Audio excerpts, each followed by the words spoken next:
আমরা middle class, আমরা budget থেকে কি বেনিফিট পেলাম? সুন্দর একটা ছোট্ট হাসি। প্রথমেই এরা এসটিটি বাড়িয়ে দিল, মানে যারা ইন্ডিয়ান মার্কেটে এই মুহূর্তে ট্রেড করছে তাদের জন্য এখন প্রত্যেকটা ট্রেড এসটিটি বেশি করে দিতে হবে। দ্বিতীয় কথা, এবার অনেকেই ভেবেছিল বিদেশি ইনভেস্টরদের ভারতের দিকে আকর্ষণ বাড়ানোর জন্য কিছু পদক্ষেপ নেওয়া হবে, কিছুই নেওয়া হলো না। সিলভার গ্লোবালি 30% ক্র্যাশ করেছে। গোল্ড আজকে নেমে এসছে প্রায় 1,40,000, অ্যাটলিস্ট যখন আমি ভিডিও বানাচ্ছি। ডলারের বিরুদ্ধে প্রায় 92 টাকা ছুঁই ছুঁই। আর এই সময় বাজেটটা এলো, তাও রবিবারে। ইন্ডিয়ান মার্কেট যথারীতি আমরা দেখলাম ভয়ঙ্কর ভাবে পড়ে যেতে, সেটা সেন্সেক্সই হোক নিফটি হোক। যেটা সব থেকে বড় আপডেট সেটা হচ্ছে সোভেরিয়ান গোল্ড বন্ড এসজিবি নিয়ে। যদি তুমি সরাসরি এতদিন আরবিআই থেকে এসজিবি না কিনে সেকেন্ডারি মার্কেট বা ডিম্যাট অ্যাকাউন্টের মাধ্যমে অন্য কারোর কাছ থেকে কিনে থাকো, মানে থার্ড পার্টি থেকে কিনে থাকো, তাহলে ম্যাচিউরিটির সময় আরবিআই থেকে রিডিম করলে ক্যাপিটাল গেইনস আর ট্যাক্স ফ্রি থাকবে না, তোমাকে এখন ট্যাক্স দিতে হবে। এটা কিন্তু নতুন এসজিবির জন্য নয়, কারণ নতুন এসজিবি এখন আর ইস্যুই হচ্ছে না। এসজিবি গত 8-10 বছর ধরে ইস্যু হয়েছে। অনেক ইনভেস্টর এতদিন ধরে ট্যাক্স ফ্রি গেইনের সুবিধা নিয়েছে। এতদিন আরবিআই তাদের ওয়েবসাইটে স্পষ্ট করে লিখে রেখেছিল আরবিআই থেকে রিডেমশন করলে ক্যাপিটাল গেইন ট্যাক্স ফ্রি হবে, কিন্তু সেখানে কোথাও মেনশন ছিল না কোথায় থেকে কিনতে হবে। আর এখন বলা হচ্ছে আরবিআই থেকে শুধু রিডিম করলেই হবে না, আরবিআই থেকে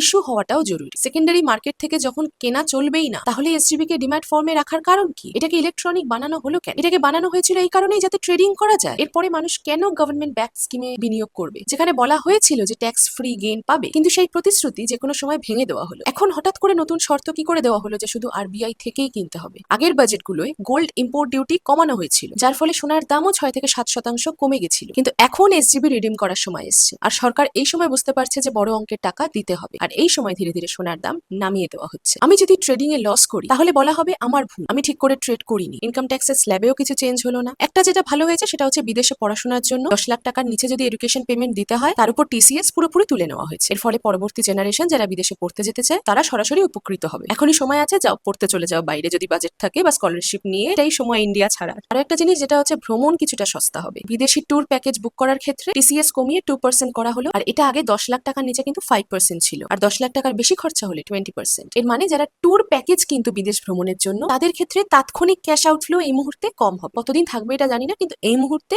একটু কম হবে। তবে সরকার এবছর ইপিএফও তে একটা বড় পরিবর্তন আনলো। যদি তোমার কোনো রকমের চাকরি চলে যায় বা তুমি নিজেই চাকরি ছেড়ে দাও, তাহলে সেই দিন থেকে যতদিন না 12 মাস হবে তুমি পুরো পিএফ তুলতে পারবে না। এর আগে ওয়েটিং পিরিয়ড ছিল মাত্র 2 মাস। আরো একটা ব্যাপার, তোমাকে পিএফ অ্যাকাউন্টে ন্যূনতম 25% ব্যালেন্স বজায় রাখতে হবে। আর সাধারণভাবে পিএফ উইথড্র করতে পারবে রিটায়ারমেন্টের পরে, শুধু কিছু নির্দিষ্ট পরিস্থিতিতে উইথড্র করার অপশন রেখেছে। আর যদি তুমি পেনশন উইথড্র করতে চাও তাহলে তোমাকে 3 বছর অপেক্ষা করতে হবে। আবারও আগে মাত্র 2 মাসের মধ্যেই পেনশন উইথড্র করা যেত। এটার জন্য সরকার যুক্তি রাখলো কি, এতে নাকি মানুষের কাছে রিটায়ারমেন্টের জন্য যথেষ্ট সেভিংস থাকবে এবং তারা পিএফ এর উচ্চ সুদের সুবিধা উপভোগ করতে পারবে। কিন্তু প্রশ্নটা হলো, সত্যিই কি স্যালারিড ক্লাসে কোনো সুবিধা হলো? সরকার ইকুইটি ফিউচার্স ট্রানজাকশন ফি 0.02% থেকে বাড়িয়ে 0.05% করেছে, আর অপশনস এর ক্ষেত্রে এই হার বাড়িয়ে করা হলো 0.15%। এই ট্যাক্সটা তোমাকে তখনই দিতে হবে যখন তুমি ফিউচার্সে বা অপশনসে ট্রানজাকশন করছো। তোমার লাভ হলো কি হলো না যায় আসে না। আরো একটা কথা বলেছে, দেশে তৈরি হবে 7টা হাই স্পিড রেল করিডোর, যার মধ্যে মেনশন করলো মুম্বাই, পুনে, দিল্লি, বারাণসী, হায়দ্রাবাদ,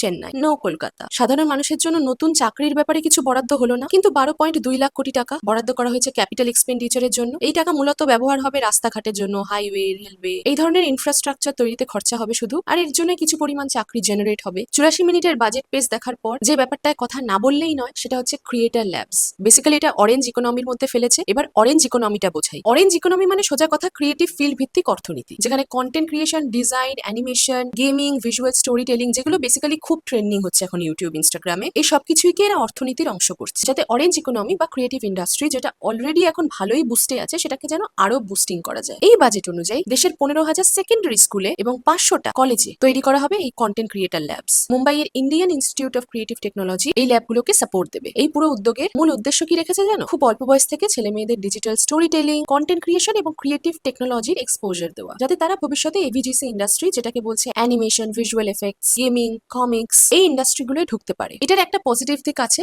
সরকার এটাকে রিকগনিশন দিচ্ছে আর ক্রিয়েটিভ ফিল্ডে থাকার এনকারেজমেন্টও দিচ্ছে। কিন্তু এখানে একটা বাস্তবতা হচ্ছে, প্রত্যেক বছরই এরকম কিছু একটা নতুন করে ইন্টার্নশিপ স্কিম ঘোষণা করা হয়। আগের বছর একটা ইন্টার্নশিপ স্কিম ঘোষণা করেছিল, প্রায় 1.2 লাখ ইন্টার্নশিপ অপরচুনিটিস দেওয়া হয়েছিল। বহু কোম্পানি এটাতে পার্টনারশিপ করেছিল, কিন্তু বাস্তবে এখানে প্রচুর ড্রপ আউট হয়েছে। 2025 সাল পর্যন্ত মাত্র 20,600 জন কাছাকাছি মানুষকে ইন্টার্নশিপ কমপ্লিট করাতে পেরেছিল। কিছু রিপোর্ট বলেছে এই ইন্টার্নশিপ গুলো ঠিকভাবে স্কিল ডেভেলপ করাতে পারেনি। আর আরো একটা যেটা বড় ব্যাপার সেটা হচ্ছে আমাদের ভারতের সব জায়গায় হয়, এই ইন্টার্নশিপ থেকে জবে কনভার্সন হয়নি, আর এই কারণেই এত ড্রপ আউট হয়েছে। আসলে এই জিনিসটা শুনতে খুব ভালো লাগলো, প্রশ্নটা থেকে যায় এখানে ভালোভাবে ইমপ্লিমেন্ট করা যাবে কিনা।